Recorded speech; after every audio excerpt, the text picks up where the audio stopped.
Welcome to HOS Technologies. Here we are demonstrating Superlift Leo Boost converter for the solar panels. So here is the main project block diagram, solar panel, and is given as input to the Leo Boost converter. So and from here to the inverter to the filter to the DC output. So in this one, here the switch is mentioned. So the switch is nothing but the MOSFET. So this MOSFET will get the signal from the PIC microcontroller based on the signal which is generated from the solar panel, and the solar panel will get the 12 volt 20 watt solar panel we are going to use here. And in the Leo Boost converter we have the two types. One thing is a negative output Leo Boost converter, other is positive output Leo Boost converter based on the load. If it is negative load, we need to use a negative output, and positive load for the positive output.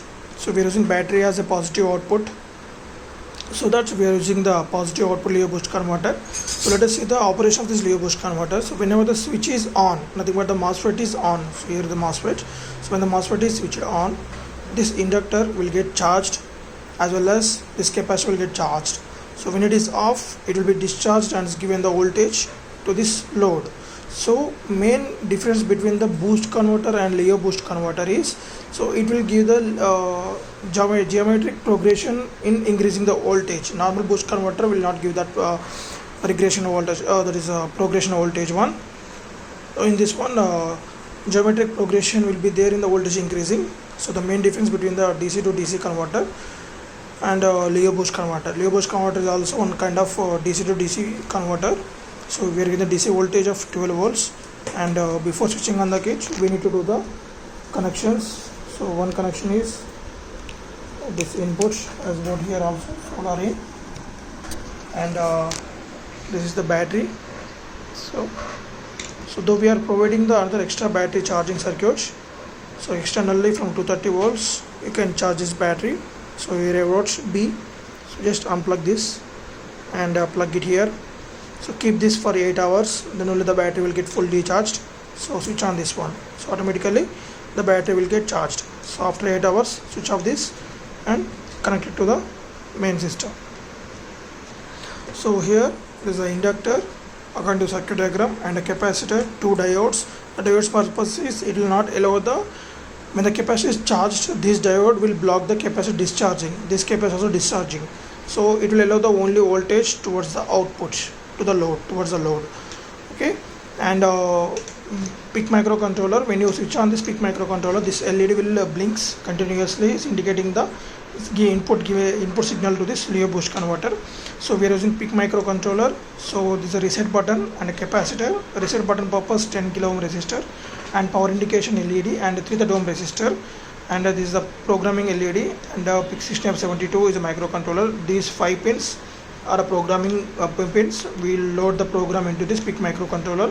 And coming to this inverter, so these two MOSFETs will convert the to the 12 volts DC to the 230 volts AC, and this is the step up transformer and inductor. As we see the filter mentioned here, so is a filter. So in order to remove the pulses in the output end, the harmonic reduction will be done with this capacitor. So coming to this inverter, directly from the battery inverter will work. And coming to the boost converter, just switch on the circuits. So now you can see the LED blinking done in the PIC microcontroller. It will blink for every 700 to 500 milliseconds duration based on the input voltage from the solar panel. So the whole circuit main purpose is generating the voltage. Generated voltage is from around of 6 volts to 14.5 volts. So in order to maintain the constant voltage, we are going to boost up the voltage constant of 14.5 volts. The main purpose is, in order to generate the generated voltage will be increased to the required voltage. So that is 6 to 14 volts available from the solar panel based on the sun intensity, and it will be increased to the at least constant voltage of 14.5, and the voltage is given to the battery, and battery will get charged, and the load will be utilize the charging voltage. And in order to maintain the proper voltage, the microcontroller will give the pulses to this boost converter, that is Leo Boost converter, and a positive output Leo Boost converter. Thank you.